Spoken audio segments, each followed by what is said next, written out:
नमस्कार welcome to Smart Business Odia.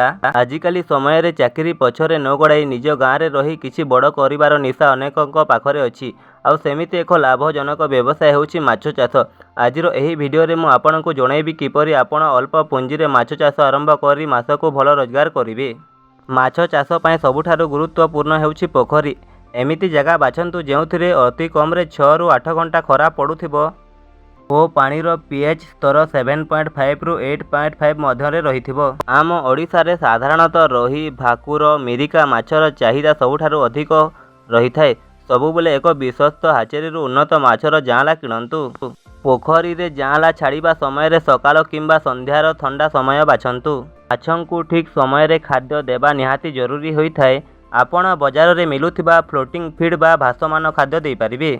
आपनकु एही video रे मो माछ जाँला केउठु किनिबे, माछ पई खाद्य कोउठु किनिबे कम दाम रे, ओ माछ चाष पई कोन कोन दरकार मु आपनकु संपूर्ण जणे देबी। तो आपण एही वीडियोटी को शेष पर्यंत देखंतु। प्रथमे आपण गूगल को ओपन करिवे। गूगल को ओपन करि सारला परे आपण गूगल रे इंडिया मार्ट सर्च करिवे। सर्च करि सारला परे आपनकु गोटे वेबसाइट टी देखा जाउथबो जोथरे लिखाइथबो indiamart.com। आपण सेही वेबसाइट रो लिंक ऊपर क्लिक करिवे। क्लिक कर सारा पर आपन को गोटे सर्च रो बार टे देखा देथबो। आपण ता ऊपर क्लिक करिवे। क्लिक कर सारा पर आपण सेही बार रे स्मॉल फिश सर्च करिवे। सर्च कर सारा पर आपण देखि पारुथबे एही फिश रो दाम 1 टंका 60 पैसा रही अछि। जदि आपण 100 पीस किणुछंती ताहेले आपण को यार दाम 160 टंका पड़िबो। आउ किछि फिश गुडी को देखिबा को गले एही माछर दाम होछि 3 टंका पीस। आपण जदि एही माछ को जदि 100 पीस मध्ये किणुछंती तो आपण को 300 टंका पड़िबो। आउ किछि माछ गुडी को देखिबा को गले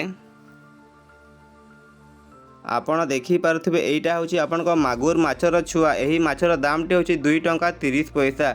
यदि आपण एही माछ को किणुछंती ताहेले आपण जदि एही माछ को 1000 पीस किणुछंती ताहेले यार दाम हेबो आपण पड़िबो आपण को 2300 टंका। एही माछर छुआ को देखिबा को गले एही जाँला माछर दाम टी रहुछि आपण को 2 टंका 20 पैसा। आपण मिनिमम कम दाम रे एही वेबसाइट रे माछ जाँला माछ छुआ पाई पारिबे। माछ पई दाना देखिबा को गले आपण लिखिबे फिश फीड लिखिकी आपण सर्च कर देबे। सर्च कर सारला पर आपण देखि पारुथबे माछ पई दाना यार केजी 42 टंका पर केजी रही अछि। आउ किछि दाना देखिबा को गले आपण को एही दाना बस्ताटी पड़िबो आपण को 20 केजी रो दाना बस्ता 55 टंका किलो रही अछि। आपण जदि एही दाना को किडुछंती ताहेले आपण को एही दाना रे बस्ता रे आपण को 20 केजी रही अछि।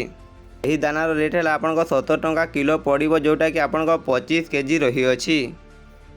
एही दानार प्राइस पड़ुछि आपन को 65 टंका किलो रही अछि। जदि आपन किनिबा को चाहुचंती ताहेले आपन जो आपन को कॉल माध्यम रे किंबा व्हाट्सएप माध्यम रे आपन जोगाजोग करी कि आपन निज घरे ऑनलाइन ऑर्डर करि पारिबे। ऑनलाइन ऑर्डर करबा पय आपन को कॉल रो सुविधा रही अछि। व्हाट्सएप रे आपन मेसेज करी कि आपन निज घर को एही दाना ओ माछ को मगै कि आपन चाषटी करि पारिबे। माछ चाषर टोटाल कॉस्ट देखा गले आपण को जो जाँला माछ छुआ अच्छी से तार दाम है आपन को 2 टंका 30 पैसा। तो आपन जदि 1000 पीस किणुछंती तो ताहा आपन को पड़िबो 2300 टंका। ओ माछ पई फीड देखा गले आपन को फीड रो कॉस्ट रही 25 टंका किलो बा जोटा आपन को 40 टंका किलो रही ताहा आपन क्विंटल किणी नेबे तो तार दाम है आपन को 4000 टंका। टोटाल आपन को माछ ओ चारार दाम मिसेकी है आपन को सेटा 4000 टंका जोटा आपन को माछर फीड रही अछि। ओ माछ जाँला माछर दाम है 2300 टंका। टोटाल आपन को खर्च हबो 6300 टंका टोटाल खर्च हबो।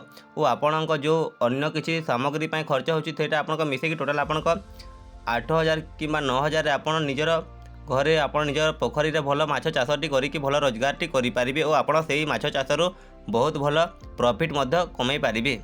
आपण को एही वीडियो रे किछि इन्फॉर्मेशन मिली थिबो ताहा हेले आपण एही वीडियोटी को लाइक करी कि आम चैनल टी को सब्सक्राइब करि देबे। एमिति ही चाष किंबा विलेज बिजनेस आइडिया वीडियो देखिबा पई।